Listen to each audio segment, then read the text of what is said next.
Hi అండి, welcome to my YouTube channel. Latest Bigg Boss season episode అయిపోయి మనం ఆడుకుందాం. సో మొత్తానికి అయితే ఈయన జరిగిన డబుల్ ఎలిమినేషన్ ఆల్రెడీ నాగార్జున చెప్పారు, అలా జరిగిపోయింది. డబుల్ ఎలిమినేషన్ అయితే వెళ్ళిపోయింది. సో మొత్తానికి టేసి తేజ, పృథ్వీరాజ్ ఎలిమినేట్ అయిపోయారు. సో నేను జరిగిన హైలైట్ పాయింట్స్ మనం ఆడుకుందాం. సో నాగార్జున గారు ఎవరికి బ్లాక్ టికెట్స్ ఇస్తారు, కొందరికి ఎవరికి golden ticket, black and ticket ఇస్తారు, గోల్డెన్ టికెట్ ఎవరికి ఇస్తారు అని టాస్క్ ఇచ్చినప్పుడు ఆల్మోస్ట్ క్లియర్ కట్ అక్కడ తెలిసిపోయింది ఎవరు విన్నర్ రన్నర్ అని కూడా. సో ఇక టాప్ 1, టాప్ 2, టాప్ 3 అనేది మనం డిస్కస్ చేసుకుంటే ఓవరాల్గా అయితే టాప్ 1 అయితే 2% తేడా ఉన్న టాప్ 1, టాప్ 2 గౌతమ్, నిఖిల్ ఇద్దరి మధ్య 34 నడుస్తుంది. సో నబిల్ మామూలుగా ఉన్నటువంటి గ్రాఫ్ పడిపోయింది. సో తన ఆట తీరు భారీగా పడిపోవడం వల్ల తన ఆట తీరు మైనస్ అయిపోయింది. సో అందుకని తను టాప్ 2లో లేడు. టాప్ 3 అయినా టాప్ 4లో ఉండొచ్చు అవకాశాలు ఉన్నాయి. సో మొత్తానికి అయితే పేరున మళ్ళా నేను మిస్టేక్ చేయలేదు అనేది సిద్ధాంతం ఎలా చెప్పింది అనుకో, మళ్ళీ అదే సిద్ధాంతం నేను చెప్పింది రైట్, నేను చెప్పింది వినాలా అనే సిద్ధాంతం అలాగా ఉంది. నాగార్జున గారు ఆ వీడియో చూసి చెప్పినంత వరకు తను బిలీవ్ చేయలేదు, సారీ చెప్పలేదు. సో నాగార్జున గారు చూపించిన తర్వాత అప్పుడు దాన్ని బిలీవ్ చేసి సారీ చెప్తుంది. సో తను ఇంకా ఆ విధంగా ఉండకూడదు అని టేసి తేజ చెప్పాడు. ఎందుకంటే టేసి తేజ అలా చెప్పడం ఏంటంటే 100% తనకి బాగా మైండ్ పనిచేస్తుంది, బాగా మొదలై నుంచి. సో తెలియని వ్యక్తి ఒకటి చెప్పాడంటే కరెక్ట్గా ఉంటుంది. నెక్స్ట్ వీక్ అదే అతను మార్చుకోకుంటే మాడతీరు కంపల్సరీగా ఎలిమినేట్ అయిపోతుందని డైరెక్ట్ చెప్పేశాడు. సో ఇప్పుడైనా తను ఆ మాట తీరు మార్చుకోవాలి.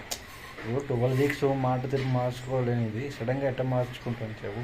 సడన్గా మార్చుకున్న ఈ గేమ్ ప్లాన్ అనుకోరా.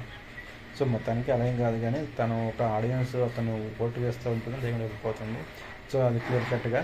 సో టేస్ట్ లేదు అనుకున్నట్టుగా టాప్ 1, టాప్ 2 అయితే నిఖిల్, సో గౌతమ్ దగ్గరలోనే హోరాహోరికి 4 ఉంది మొత్తానికి. సో నేను చెప్పుకోవాల్సింది నా హైలైట్ పాయింట్స్ ఏమంటే అదే మొత్తానికి ముగ్గురికి గోల్డెన్ టికెట్ అయితే నగలు సాధిస్తారు. ఒకటి రోహిణి, ఒకటి అవినాష్, ఇంకొకటి నిఖిల్. ముగ్గురికి ఒక మంచి ప్రయోజనం ఉంటుందని చెప్పారు. అదేం ప్రయోజనమో అర్థం కాదు. ఆ ప్రయోజనం ఏమిటంటే టాప్ 2 ఇప్పుడు ఫైనలిస్ట్ 1, ఫైనలిస్ట్ 2 కూడా అవకాశం ఉంటుంది. ముగ్గురులో ఎవరో ఒకరు చూస్ చేసుకొని అని ఇచ్చే అవకాశాలు ఉన్నాయి, మేబీ గోల్డెన్ టికెట్. అదే అనుకుంటాను నేనైతే. సో ఇది ఓవరాల్గా ఇది నేను అనుకున్న ప్రాసెస్. సో నేను జరిగింది మొత్తానికి అయితే గోల్డెన్ టికెట్ వాళ్ళ ముగ్గురికి వస్తే వాళ్ళకు ప్రయోజనం వచ్చింది కంపల్సరీగా. ఆ ప్రయోజనం ఏం కాదు, ఫైనలిస్ట్ 2 అయ్యే అవకాశాలు ఉంటాయి. సో నెక్స్ట్ రేపు నామినేషన్ ప్రక్రియలో వచ్చి అందరూ నామినేట్ వస్తారు కాబట్టి ఇప్పుడు అక్కడ అవినాష్ తప్ప మీద అందరు నామినేషన్ వస్తారు. అక్కడ వీక్ తక్కువ ఉన్నారంటే సో విష్ణుప్రియ, ప్రేరణ, తర్వాత రోహిణి, వీళ్ళు ముగ్గురే తక్కువ ఉండొచ్చు.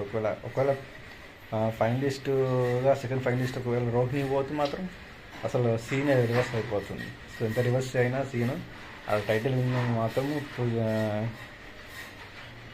నిఖిల్, తర్వాత తను గౌతమ్, వీళ్ళిద్దరి మధ్యనే హోరావర్ జరుగుతుంది జస్ట్. కానీ హైయెస్ట్ ప్రస్తుతానికి అయితే ఎక్కువ ఓటింగ్ వస్తున్నది నిఖిల్కే. మేబీ ఐ థింక్ 70% ఛాన్సెస్ నిఖిల్కే ఉంది టైటిల్ విన్నర్. సో మొత్తానికి ఓవరాల్ రివ్యూ ఇది.